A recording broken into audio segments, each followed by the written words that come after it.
দীর্ঘ প্রতীক্ষার অবসান ঘটিয়ে অবশেষে উদ্বোধন হয়ে গেল 1490 মিটার এই সেতু, যা আমাদের আশা আকাঙ্ক্ষার প্রতীক এবং প্রজন্মের গর্ব। এই সেতুটির আগের নাম ছিল তিস্তা সেতু। এবার নতুন পরিচয়ে এই সেতুটির নামকরণ হয়েছে মাওলানা ভাসানী সেতু। এসো সবাই এই ঐতিহাসিক মুহূর্তের সাক্ষী হই। আমাদের মাটির গল্পের সঙ্গে যোগ হোক আরেকটি নতুন অধ্যায়। তিস্তার সাথে দেখা যাচ্ছে হে কোনটে তোরা হে আমরা কিন্তু চাইতে যাও হরিপুর তিস্তার সাথে উৎপাদন করা কোনটে। হ্যালো হরিপুর,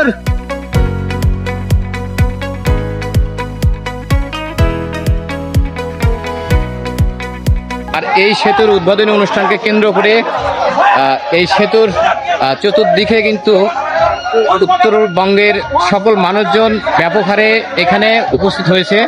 আপনারা দেখতে পাচ্ছেন এখানে প্রশাসনিক লোক দিয়ে মোটামুটি সবাইকে নিয়ন্ত্রণ করছে।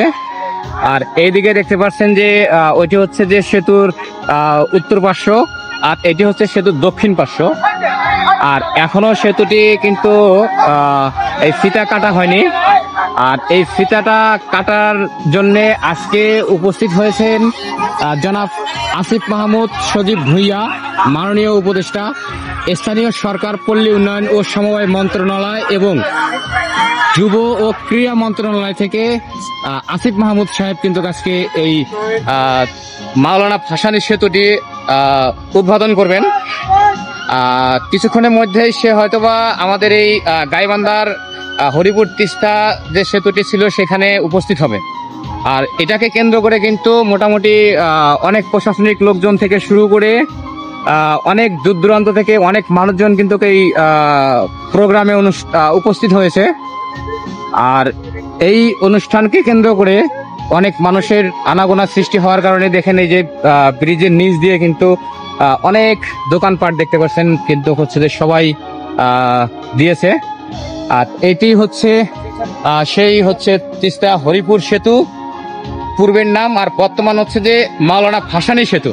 দেখতে পাচ্ছেন এটি কিন্তু সেই সম্মুখ গেটটা এইটা। যাই হোক, আমরা আজকে আপনাদেরকে এই তিস্তা হরিপুর সেতু অর্থাৎ মাওলানা ভাসানী সেতুটার আকাশপথে দেখাবো, পাশাপাশি এই তিস্তা হরিপুর সেতু থেকে মাওলানা ভাসানী সেতু কি জন্য হলো এর সঠিক তথ্যটা কিন্তু আজকে এই ভিডিওতে। এই সেতুটি নির্মাণের ফলে মানুষের অনেক ধরনের সুবিধা হবে।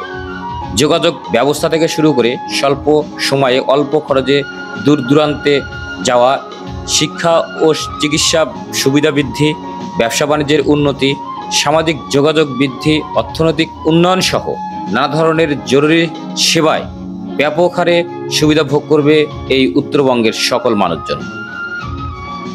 সহজভাবে বললে এই সেতুর কারণে নীলফামারী, লালমনিরহাট ও রংপুর জেলার মানুষ বেশি উপকৃত হবে। তারা সহজেই যোগাযোগের মাধ্যমে ব্যবসা বাণিজ্য, শিক্ষা, চিকিৎসা ও সামাজিক সুবিধা ভোগ করবে।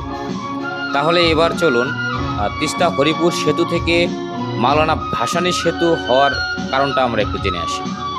এই মাওলানা ভাসানী সাহেব ছিলেন একজন প্রখ্যাত রাজনীতিবিদ, কৃষক নেতা ও গণমানুষের নেতা।